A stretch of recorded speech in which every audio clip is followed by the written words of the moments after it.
ନାଇଁ ଗ୍ୟାସ୍ ଆଉ ମିଳୁନି। କମର୍ସିଆଲ ଗ୍ୟାସ୍ ପୁରା ବନ୍ଦ ହୋଇଗଲାଣି। ଆଉ ଆଜି ଦିନ ପାଇଁ ଏକା ଗ୍ୟାସ୍ ଅଛି। ଆଜି ଦିନକ ପାଇଁ ମାନେ ଆଜି ଦିନ ପରେ କ'ଣ ବନ୍ଦ କରିଦେବେ? ବନ୍ଦ ସଟର ଡାଉନ୍ ହେଇଯିବ। ସଟର ପକେଇଦେବେ ଆଜି? ହଁ ଆଜି ଦିନ ପରେ ସଟର ଡାଉନ୍ ହବ। ସତରେ ସଟର ପକେଇଦେବେ? ହଁ ସତରେ ସଟର ପକେଇଦେବେ ଅର୍ଥାତ୍ ଦୋକାନ ଆଜି ବନ୍ଦ କରିଦେବେ ଯାହା ସେ ସୂଚନା ଦେଉଥିଲେ। ମାନେ ଆଜି ଦିନକ ପାଇଁ ଆପଣ ଗ୍ୟାସ୍ ହଁ ଆଜି ଦିନ ପାଇଁ ଆମର ଷ୍ଟକ୍ ଅଛି। ଆଉ ଗ୍ୟାସ୍ ଆଉ ଆସୁନି। ଆଇଟମ୍ ସବୁ ଯାହା କରୁଛନ୍ତି ଆଇଟମ୍ ସବୁ କମିଗଲାଣି। କ'ଣ ସବୁ କମିଗଲାଣି? ନନଭେଜ୍ରେ ସବୁ ଆଇଟମ୍ ସବୁ କମିଗଲାଣି। ହଁ ଭେଜ୍ରେ ବି ଅଧା ଆଇଟମ୍ ହେଉଛି।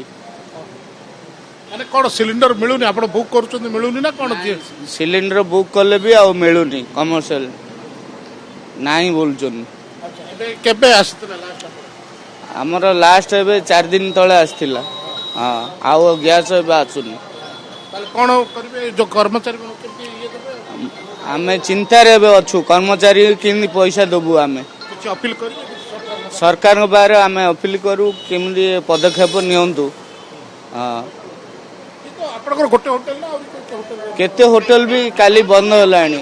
20% ହୋଟେଲ ବନ୍ଦ ହୋଇଗଲା। 20% ହଁ ଶୁଣୁଥିଲେ ଯାହା ଇଏ ହୋଟେଲର ମାଲିକ ଯାହା ସୂଚନା ଦେଉଥିଲେ ଯେ ପାଖାପାଖି 20% ହୋଟେଲ ବନ୍ଦ ହୋଇଗଲାଣି ଏବଂ ଆଜି ଗୋଟେ ଦିନ ପରେ ସିଏ ବି ଆସନ୍ତାକାଲି ତାଙ୍କର ଦୋକାନ ହୋଟେଲକୁ ବନ୍ଦ କରିଦେବା ପାଇଁ ମଧ୍ୟ ନିଷ୍ପତ୍ତି ନେଇଛନ୍ତି।